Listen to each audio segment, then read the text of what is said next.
close my eyes and I can see a world that's waiting up for me. Hello students, and welcome to computer science class. The topic for today is the overview of a computer system.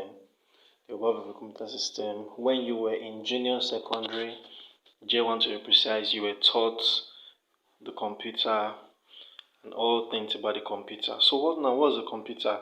I know basically you would say a computer is an electronic machine that processes data, accepts data to give information. That's the generally accepted definition. But that definition came from one man, and I call him John von Neumann. He's known as the father of the main definition of computer. And the definition you are defining in date was brought up by this man, where he made us to understand that a computer is more or less a program that sends data for processing, and the processing in turn gives it information. Now again, what is a computer system? A computer system is basically different from a computer. Just like you have in biology, you have a reproductory system, you have a system. Basically, if you want to define a system, you will say they are a group of components in your body working together to achieve a similar purpose. Likewise, a computer system.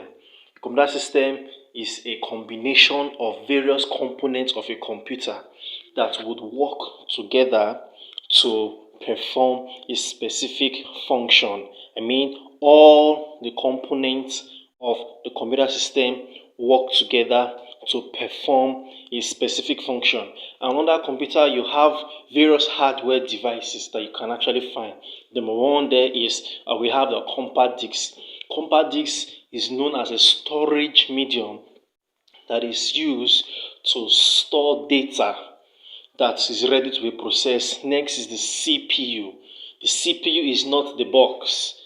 It's not the big box. It's not the case. It's not the system unit. The CPU is inside the motherboard, and it helps in the processing of data, and it comprises of control units, arithmetic logic units, and the memory. The CPU is very paramount. CPU is usually termed the CPU is usually termed the CPU is usually termed the brain of the computer. Next, we have the optical disk drive. In this part of the computer, that's where your CD is being slotted in. Every computer system has a optical disk drive. An optical disk drive, the diskette can go into an optical disk drive. A CD can go, a DVD can go. It helps for you to play recorded documents. Also, you have the power supply unit. Now, this one is what gives the system power. It gives the system power. Without this, the system can't come on. You can see a port there. That's where the power cable is being connected to. The top of it is called the fan. The fan, it helps in the cooling down of the computer. Next is the hard disk drive, also referred to as the ROM. Now, it helps in saving internal storage, an internal storage that helps in saving and storing information, data, instructions in the computer. The HDD is very, very important. Next is you have either you call it the modem, called the modulator, and the demodulator. It's also called a router. It helps the computer to be able to access the internet. You can't access the internet without a modem. During our computer hardware class, we will learn more on all this. You have the expansion card. Now, the expansion card, that is where all the ports in the computer have been connected to. It is more or less the mother of the entire components, because it is the receiver.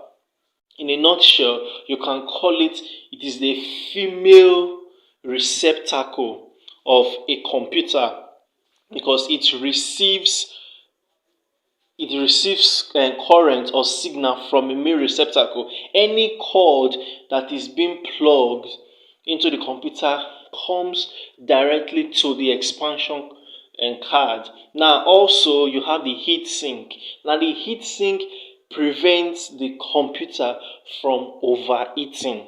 I come again, the heat sink prevents the computer from overheating. At some point, due to regular usage or long time usage, the computer is tend to be hot.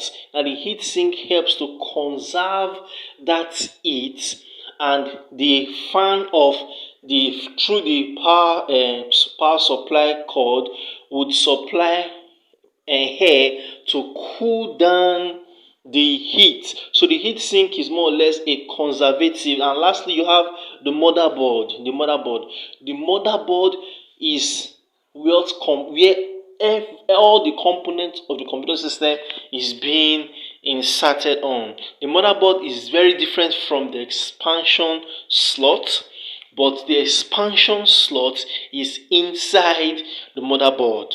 The expansion slot is inside the motherboard. The motherboard has all components found in the computer. There is no component in the computer that is going to be used without passing through the motherboard. The motherboard houses the entire computer peripheral. It houses the entire computer peripheral. And we have some characteristics of the computer.